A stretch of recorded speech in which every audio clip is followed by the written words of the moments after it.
मिता श्री चैतन्य प्रभु वंदे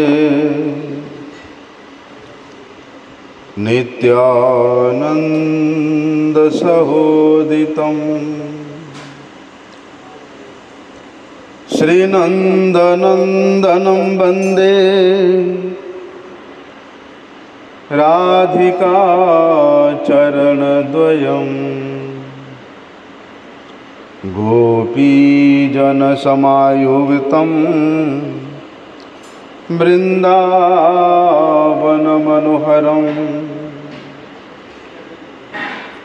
वाञ्छाकल्पतरुभ्यश्च कृपा सिन्धुभ्य एव च पतितानां पावनेभ्यो वैष्णवेभ्यो नमो नमः। नमो महावदन्याय कृष्णप्रेमप्रदायते कृष्णाय कृष्णचैतन्य नामिने गौरत्विषे नमः। नमस्ते तुभलग्राम नमस्ते मुसलायुध नमस्ते रेवतीकांत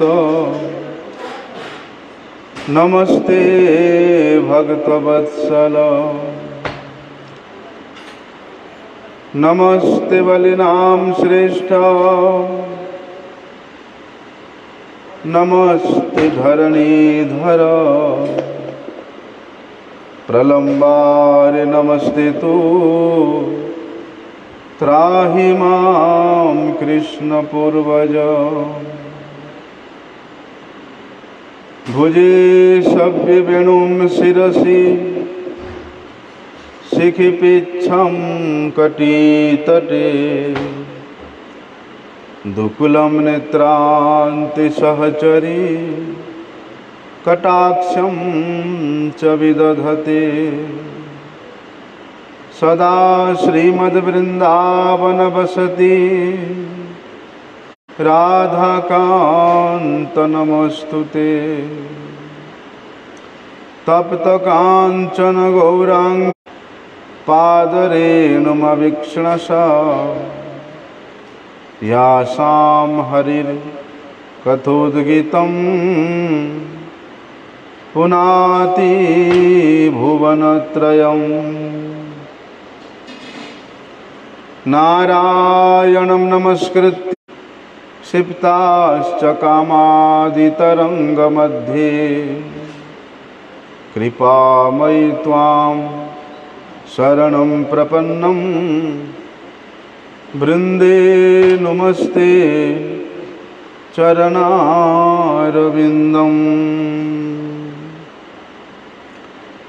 पतितपावन परम करुणामय परम आराध्यतम श्री गुरुपाद पद्म नित्यलीला प्रविष्ट विष्णुपाद परमहंस शिला भक्ति वल्लभ तीर्थ गोस्वामी गुरु महाराज जी के श्री अभय चरण कमल में साष्टांग दंडवत प्रणाम करते हुए उनकी अहेतु की कृपा प्रार्थना करता हूँ। परमाराध्यतम शिक्षा गुरुपाद पद्म नित्यलीला प्रविष्ट विष्णुपाद परमहंस शिला भक्ति विज्ञान भारती गोस्वामी महाराज जी के चरण कमल में साष्टांग दंडवत प्रणाम करते हुए उनकी अहेतु की कृपा प्रार्थना।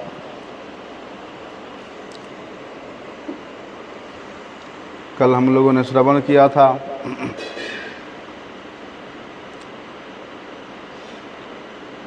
भगवान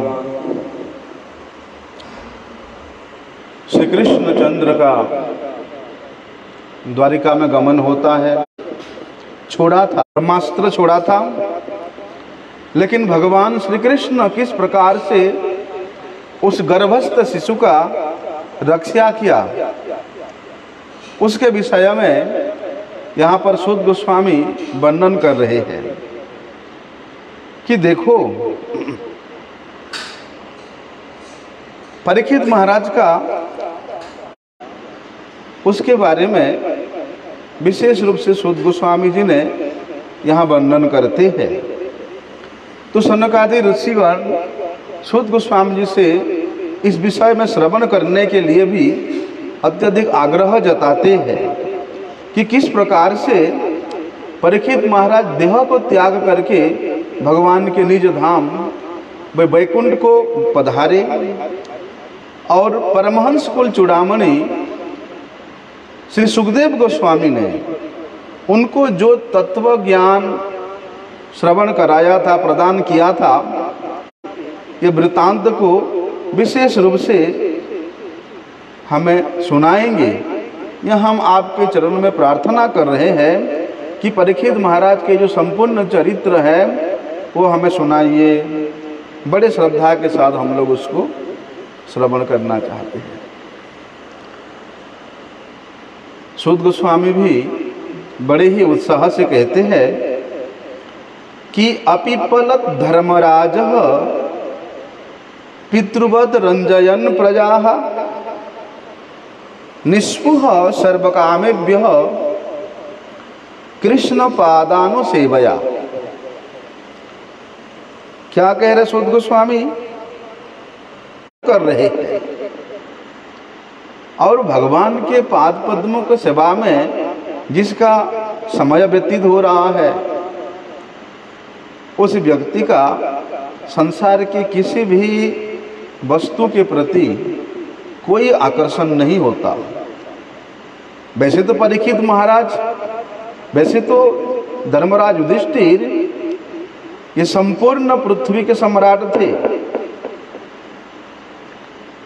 लेकिन भगवान श्री कृष्ण के पाद पद्मों में उनके मति अति दृढ़ होने के कारण वे इन तमाम कामनाओं से विनिर्मुक्त थे, निर्मुक्त हो गए थे।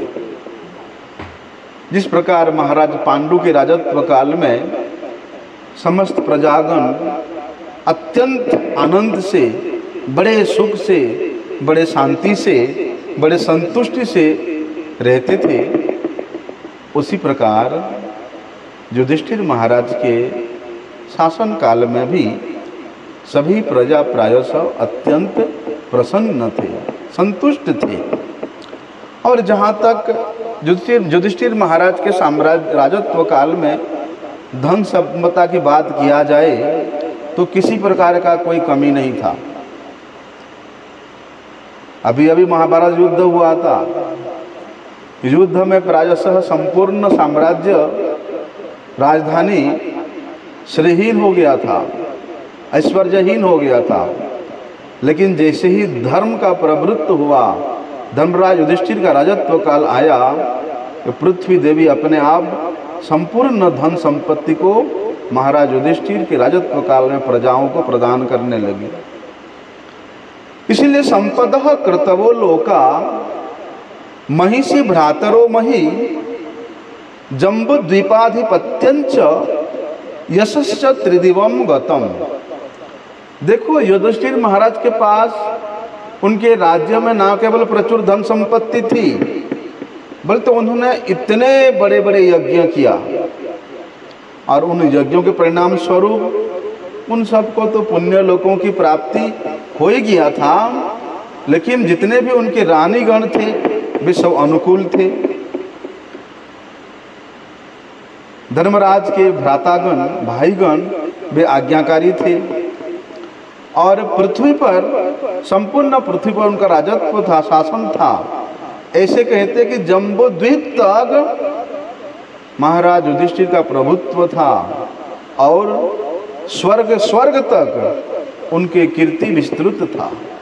स्वर्ग के देवता लोग तक महाराज युधिष्ठिर की कीर्ति का गुणगान करते थे। सब कुछ उन्हें प्राप्त था, कोई भी कमी नहीं था। परंतु कहते हैं किमते कामः यदि कोई व्यक्ति अत्यंत क्षुधार्त है, भूख से तड़प रहे हैं, प्यास से तड़प रहा है, तो उसको भूख मिटाने के लिए उसको भोजन चाहिए। भोजन के अलावा उसको कितना भी सुंदर सुंदर उपहार प्रदान करो, वस्त्र प्रदान करो, माला प्रदान करो, चंदन प्रदान करो, पूजा करो, उसी से भी संतुष्ट नहीं होगा। भाई वो क्षुधार्त है, भूखा है, भूख से तड़प रहा है, ऐसे व्यक्ति को क्या चाहिए? भोजन चाहिए। कीमते कामः सुरसारः मुकुंद मनसो द्विजः अधिजन्म मुदम राज्ञः क्षिधुः तस्य यथेतरे। बोलते उसी प्रकार जिसका चित्तवृत्ति भगवत भक्ति में लग चुका है, भगवत सेवा में लग चुका है, भगवान के पाद पद्म में रम चुका है, उनके द्वारा या उनके पास कैसे भी संपदा आए, हैं, चाहे स्वर्ग की संपदा आए, चाहे ब्रह्मलोक की संपदा आए, ननाक पृष्ठम न सार्वभौमम न रसाधिपत्यम न चपारमेष्ठ्यम। बोलते वहां पर भगवान के पाद पद्म में जिसका मति लग गया है, उस व्यक्ति को संसार के क्या, स्वर्ग के क्या, अपवर्ग के क्या, कोई भी सुख उसको शांति प्रदान नहीं कर सकता है। यहाँ वे सब उसके सम्मुख विद्यमान रहने पर भी वो संपद उसको आनंद प्रदान नहीं कर सकता है। जैसा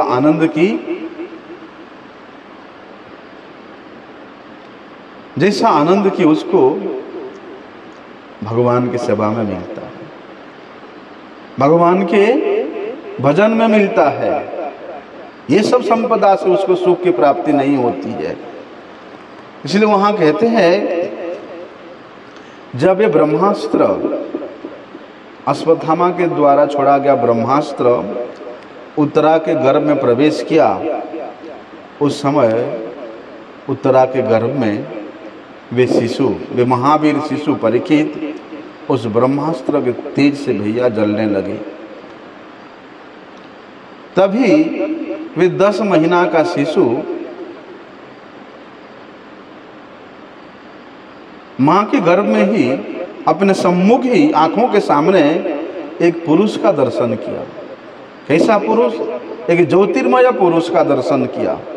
तो उस ज्योतिर्मय पुरुष के विषय में वर्णन करते हुए वहां गोस्वामी जी कहते हैं कि अंगुष्ठ मात्र ममलम स्फुरत पुरट मौलिनम अपिव्य दर्शनम श्यामम तड़ित वाससम अच्युतम। कैसा? वे बालक परीक्षित ने जो माता के गर्भ में जो ज्योतिर्मय पुरुष को देखा, वो पुरुष केवल ये अंगूठे के बराबर का था और उनका कांति अत्यंत निर्मल था। बोलते ये पुरुष बड़े उज्जवल स्वर्ण के मुकुटमणि धारण किए हुए हैं और उनके अंगों से मानो विद्युत जैसे चमकीला पीतांबर। तो अपने भक्त को कोई दुख देता है, भगवान को सबसे अधिक क्रोध आता है तो उनके भक्त के ऊपर कोई अत्याचार करता है। तो क्योंकि भगवान का अपने सम्मुख में अपनी माता के गर्भ में उस बालक ने देखा और सोचा कि ये कौन है। मन ही मन परीक्षित विचार कर रहे कि ये कौन है, इतना सुंदर पुरुष जो मेरी रक्षा कर रहा है, ऐसा विचार कर रहे हैं। लेकिन भगवान असीम शक्तिशाली है, उनके शक्ति के सम्मुख किसी का नहीं चलता। विधुय तदमेयात्मा भगवान क्या? अभी परीक्षित जी 10 महीना के ही है और उनके सम्मुख ही भगवान उस गर्भ में ही अंतर्धान हो जाते हैं। ततः सर्वगुणोदर के सानुकूल ग्रहोदय यज्ञ वंशधर पांडोर भुज पांडोरिव उजसा। उसके बाद तो भैया महाराज परीक्षित के जन्म होने का जो लग्न है कार संपन्न करवाते हैं। हिरण्यम गाम महीम ग्रामान कीर्ति को ये संपूर्ण विश्व में विख्यात ख्यात प्रदान करेगा। लेकिन क्या करें के कारण इस बालक इस जगत में विष्णुरात के नाम से प्रसिद्ध प्राप्त होगा कि तस्मान् नाम विष्णुरात इति लोके भविष्यति, कि भगवान विष्णु के द्वारा रक्षित होने के कारण ये विष्णुरात नाम से प्रसिद्ध होगा। और न संदेहो महाभागा महाभागवतो महान। इसलिए आप जिस प्रकार से महासौभाग्यवान है उसी प्रकार आपका ये पौत्र भी महासौभाग्यवान और महान वैष्णव होगा, भगवान के परम भक्त होगा, महान गुणशाली होगा। तब युधिष्ठिर महाराज उन ब्राह्मणों के सम्मुख हाथ जोड़ करके उनसे प्रार्थना करते हैं और बड़े गंभीरता से उन्होंने उन ब्राह्मणों से पूछते हैं कि हे ब्राह्मणगण, अप्येषम वंश्यान राजर्षिन पुण्य श्लोकान महात्मनः अनुवर्तिता स्विज्जसा साधुवादेन सत्तमः। और वे उन ब्राह्मणों से पूछते हैं इतना अधिक यश प्राप्त करेगा कि साक्षात इक्ष्वाकुरिव मानवः, इक्ष्वाकु महाराज के मापी ये परम प्रजारक्षक होगा। ब्रह्मण्यः संत्यदतश्च रामो दाशरथिर्यथः, और दशरथ नंदन भगवान श्री रामचंद्र के समान ये ब्राह्मणों का हित करने वाला होगा। और बोलते सत्य संदश्च, सत्य प्रतिज्ञ होगा। जैसे मुसिनर नरेश सेवी के विषय में सुना जाता है, युधिष्ठिर आपका ये जो पौत्र, आपका ये जो कुमार है, ये धनुर्धारियों में अपने दादा महावीर अर्जुन के समान होगा। और कार्तवीर्य, कार्तवीर्य कौन है? ये हेय के अधिपति है सहस्रार्जुन, उनके समान ये धनुर्धारी होगा। अग्नि के समान दुर्जय होगा और समुद्र के समान ये परम गंभीर होगा। इसलिए ये शिशु जिस प्रकार पशुराज सिंह परम पराक्रमी होता है, उस प्रकार ये शिशु भी परम पराक्रमी होगा। हिमालय के समान ये साधुओं की अनन्य गति होगा, पृथ्वी के समान क्षमाशील होगा और माता पिता के समान समस्त प्रजा को स्नेहवशतः पालन करने वाला होगा, माता पिता के समान स्नेहशील होगा। इसलिए इस बालक में ब्रह्मा जी के समान किसी प्रकार का कोई द्वेष भाव नहीं होगा, द्वेष भाव रहित और सभी प्रकार के समता गुणों से संपन्न होगा। महाराज जो आशुतोष शिव जी है उनके समान संतोष गुण होगा और भगवान लक्ष्मीपति श्री हरि के समान ये सभी प्राणियों को आश्रय प्रदान करने वाला होगा। देखो परीक्षित महाराज कितने सद्गुणों से संपन्न है। आगे और कहते हैं वे ब्राह्मणगण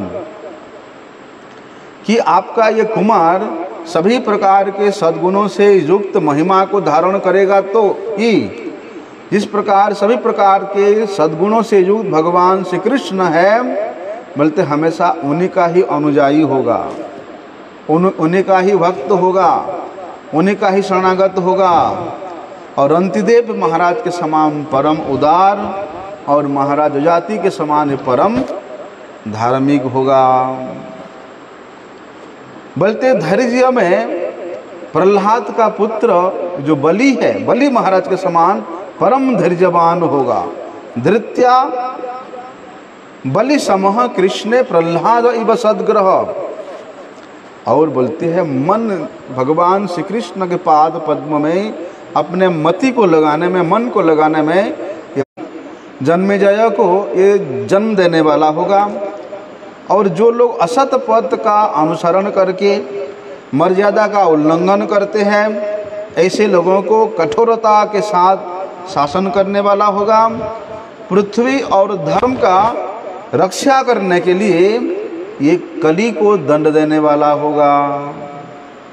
यहाँ तक बता दिया वे ब्राह्मण लोग कि तक्षकाद आत्मनो मृत्योम द्विजो पुत्रोपसर्जितान प्रजतस्य उपसृत्य मुक्त संगः परम हरे है। वे ब्राह्मणगण यहाँ तक बता दिया कि समीक के पुत्र महान ऋषि समीक के पुत्र श्रृंगी ऋषि के शाप से तक्षक नाग के द्वारा इसका मृत्यु होगा। तब जब मृत्यु अनिवार्य होगा, इसको सुन करके ये बालक संसार के समस्त आसक्ति को मिट्टी के धूलि के मापी त्याग करके विरक्त हो जाएगा और भगवान श्री हरि के पाद पद्म का आश्रय लेगा। बोलते हैं तब वेदव्यास जी के पुत्र परम ब्रह्मर्षि श्री सुखदेव गोस्वामी जी के मुख से अपने वास्तविक तत्व को, आत्मा के वास्तविक तत्व को जानने का अभिलाषी होकर के उनसे तत्व ज्ञान प्राप्त करेगा और अंत में उस गंगा के तट पर ही अपने स्थूल शरीर का परित्याग करके निश्चित रूप से भगवान के चरण कमलों को प्राप्त करेगा। उस नवजात शिशु की ये तो अदृष्ट गणना है। ज्योतिष शास्त्र के विशेषज्ञ थे वे सब ब्राह्मणगण। धर्मराज युधिष्ठिर को बालक के सभी जम लग्न का फल बतला करके उनसे उत्तम उत्तम भेंट लेकर के वे अपने अपने घर को प्रस्थान करते हैं। तब उस बालक ने माता के गर्भ में जिस पुरुष का दर्शन किया था, और वे पुरुष को थोड़ा सा बड़ा होने के बाद वे पुरुष का हमेशा स्मरण करता है, चिंतन करता है कि वे पुरुष कहाँ है। संसार में जिसको भी देखता है, जहाँ भी जाता है, वहाँ क्या ये वो पुरुष है। इस प्रकार वो जो गर्भ में मैंने दर्शन किया था, ऐसा उस प्रकार वो परीक्षा करता है। स एव लोक विख्यात परीक्षित इति यत् प्रभु गर्भे दृष्ट अनुध्यायन परीक्षेत निरेश्विह। निरीक्षण करता है, परीक्षा लेता है कि वे पुरुष कहाँ है जिसका मैंने माँ के गर्भ में दर्शन किया था। परीक्षा लेने के कारण इस बालक का नाम जगत में परीक्षित के नाम से प्रसिद्ध हुआ। सराज पुत्र बब्रुधे आशु शुक्ल इवडूप आपुण्यमान पितृभि काष्ठारवि विरिव अनुभवम। वहाँ बताते हैं जिस प्रकार चंद्रमा शुक्ल पक्ष 15 कलाओं को परिपूर्ण होकर के अतिक्रमण करते करते दिन ब दिन वृद्धि को प्राप्त होता है, उसी प्रकार ये राजकुमार भी अपने पितामह युधिष्ठिर महाराज और उनके जितने भी गुरुजन हैं उनके लालन पालन से धीरे धीरे धीरे धीरे सभी प्रकार के सद्गुणों से परिपूर्ण होकर के ये बढ़ने लगा। तब सूत गोस्वामी वहाँ शौनकादि ऋषियों को कहते हैं कि बाल एव स धर्मात्मा कृष्ण भक्तो निसर्गतः प्रीतिदः सर्वलोकस्य महाभागवतो सुधि।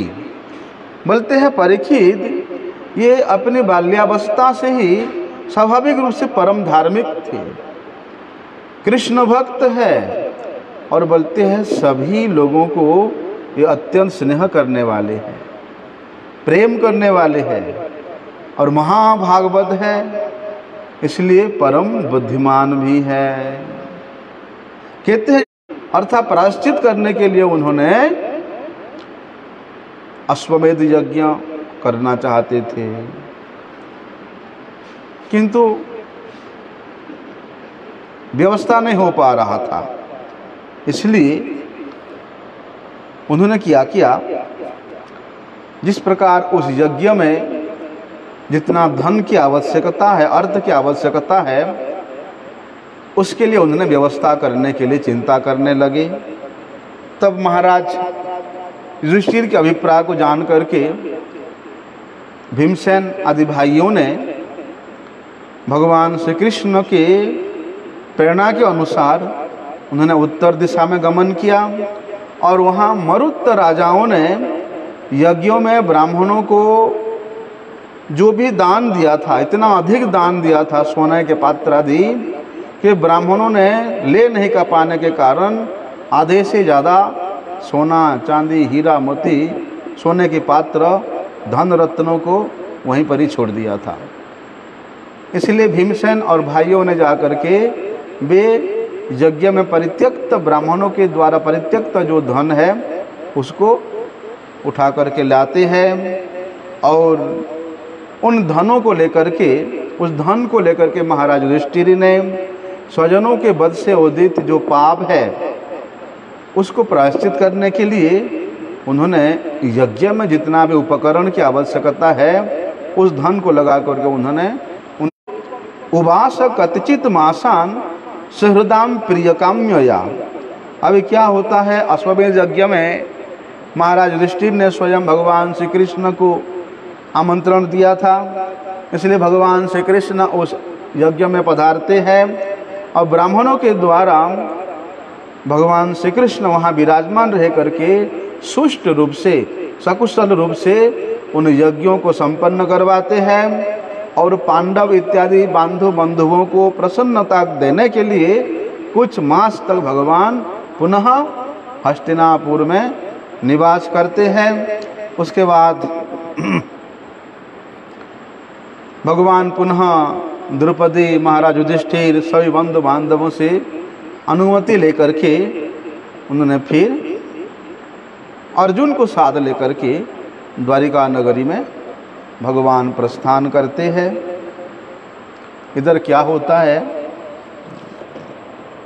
शुद्ध गोस्वामी बताते हैं कि विदुर जी जो कि बहुत पहले से तीर्थ यात्रा के लिए निकल गए थे, अब उनका हस्तिनापुर में वापिस को पूर्ण करने के लिए उन्होंने मैत्रेय ऋषि के पास जाते हैं और आत्मा की गति, परमात्मा भगवान श्री हरि के प्रति किस प्रकार संबंध है अथवा श्री हरि के विषय में जो तत्व ज्ञान है उसको उन्होंने मैत्रेय ऋषि के पास जाकर के प्राप्त किया और भगवान श्री हरि के श्री चरण में अपने चित्त वृत्ति को एकाग्र रूप से लगा करके वे हस्तिनापुर वापिस लौट करके आते हैं और यावतः कृतवान प्रश्नान क्षत्ता कौसारवाग्रतः जातैक भक्ति गोविंदे तेभ्यश्च उपर राम। देखो, महात्मा विदुर ने पहले तो मैत्रेय ऋषि के पास जाकर के उन्होंने कर्म योग इस विषय में बहुत सारे प्रश्न किया था, किंतु बार बार उन्होंने उन प्रश्नों का उत्तर को सुनने के बाद उनका परम विरक्ति होने के कारण भगवान श्री गोविंद के पाद पद्म में उनके हृदय में एकांतिकी भक्ति उदय हो गया।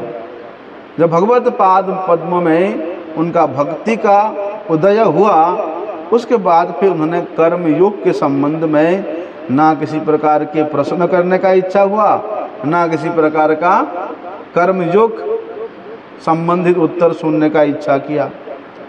इसी कारण भक्ति योग जब उदित हो जाते ही का भक्ति गोविंदे, जिसके हृदय में भगवान गोविंद के पाद पद्मों के भक्ति उदित हो जाती है, उसका भैया कर्म के प्रति, ज्ञान के प्रति, योग के प्रति, मुक्ति के प्रति किसी प्रकार का कोई लालसा नहीं रहता है, कोई इच्छा ही नहीं होता है।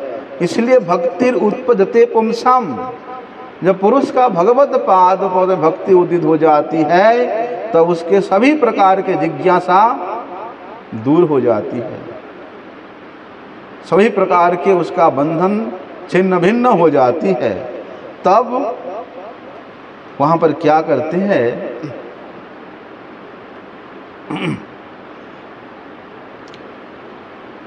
जैसे कोई व्यक्ति मूर्छित हो जाता है या उसका प्राणवायु रुक जाती है, जैसे आजकल हार्ट अटैक होता है लोगों को, क्या होता है उसमें कि उसका हाथ पैर एकदम शिथिल हो जाता है, हाथ पैर सब, उसके शरीर एकदम निश्चेष्ट हो जाता है।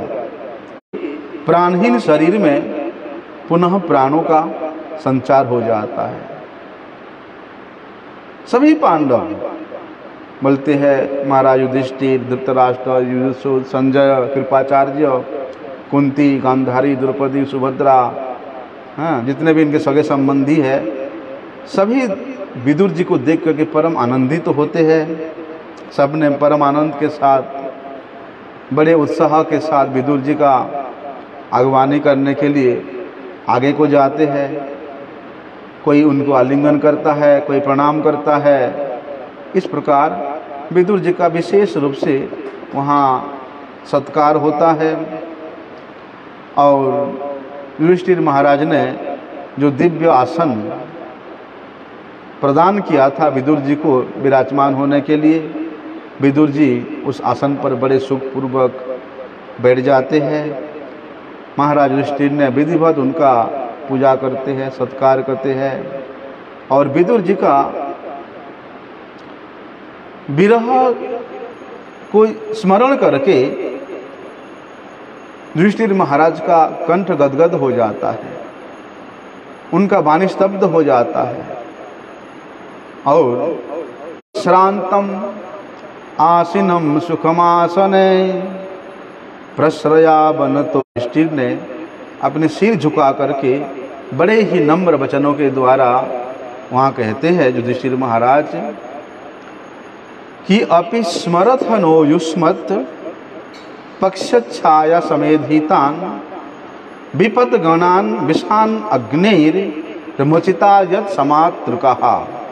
महाराज युधिष्ठिर कहते हैं कि जिस प्रकार पक्षी अपनी पंखों की छाया में अपनी जो छोटे छोटे शावक है उनकी रक्षा करती है वर्षा से, धूप से, और उनको बढ़ाती है, उसी प्रकार हे चाचा जी, हे विदुर जी, आपने भी हमें अत्यंत वात्सल्य के कारण अपनी इन कर कमलों की छत्र छाया के नीचे हमें पाला है, पोसा है।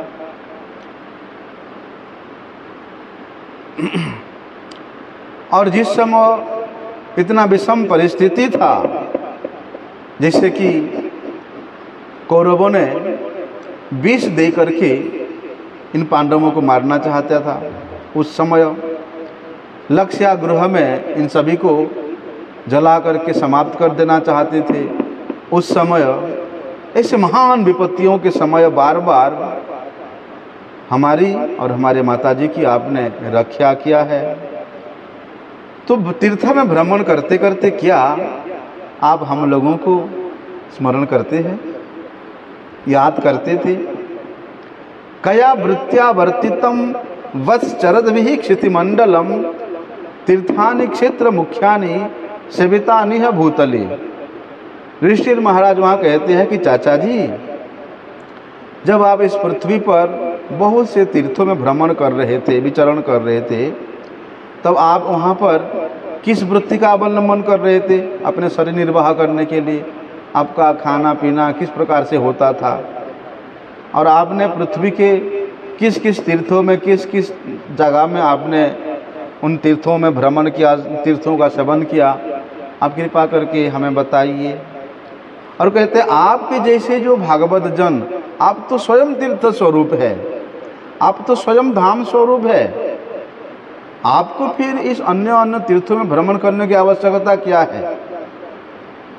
बोलते भवद्विधा भागवता तीर्थभूता स्वयं प्रभु विभो तीर्थ कुर्वन्ति तीर्थानि स्वान्तः स्तेन गदाभृता। युधिष्ठिर महाराज कहते हैं कि हे प्रभु, आप तो आपके जैसे महाभागवत जन, वैष्णव जन, आप स्वयं तीर्थ स्वरूप है, क्योंकि आपके अंतःकरण में, आपके हृदय में भगवान गदाधारी नित्य निरंतर विराजमान रहते हैं। और भगवान के उस पवित्रता के बल से पापियों के पाप के द्वारा जो मलिन हृदय है, अर्थात पापियों के द्वारा जो मलिन तीर्थ है, आप वहाँ जाकर के उसको परम पवित्र कर देते हैं। इसलिए आप तो स्वयं तीर्थ स्वरूप है। आपका दर्शन करके हमारा तमाम जन्मों के जो पाप राशि है वो समूल नष्ट हो गया है।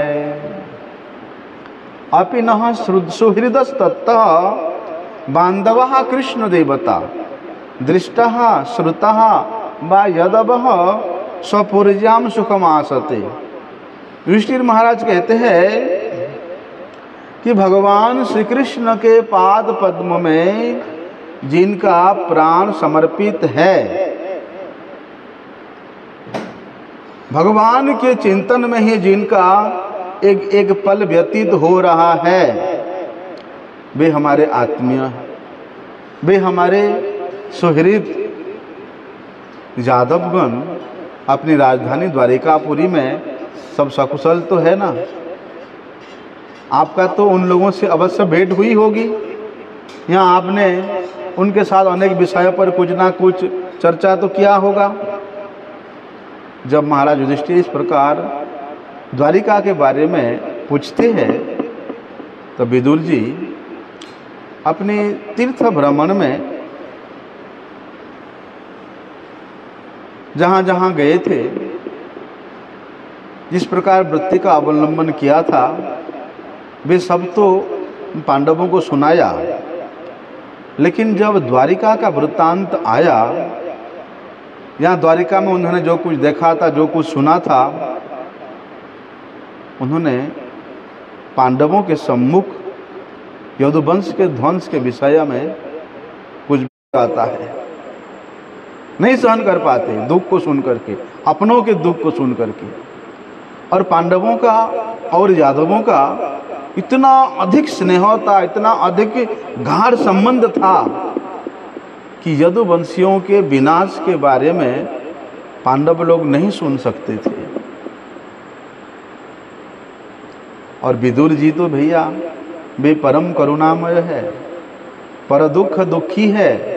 उन्होंने पांडवों को कभी भी दुखी देखना नहीं चाहते थे। इसलिए पांडवों के सम्मुख, उन सभी पांडवों के सम्मुख तत्वोपदेश के द्वारा सभी के मन को यदि आपत्ति हो, क्या आपत्ति हो कि विदुर जी तो शूद्र है, पांडव वंश में आविर्भूत हुए थे, प्रकट हुए थे, और इतने काल तक जो यमराज के पद पर थे, कौन? सूर्यदेव थे। जब तक धर्मराज यहाँ विदुर के रूप में रहते थे, उतने काल समय तक यमराज का जो शासन है वो सूर्यदेव के द्वारा होता था, और वे ही पापियों को वहाँ उचित दंड दिया करते थे। तो इस विषय में एक लंबा वहाँ पर तत्व कथा श्री सूत गोस्वामी जी शौनकादि ऋषियों को सुना रहे हैं, जिसको विस्तार से हम लोग कल श्रवण करेंगे। वंशा कल्पतरुभ्यश्च कृपा सिंधुभ्यैव च पतितानं पावनेभ्यो वैष्णवेभ्यो नमो नमः।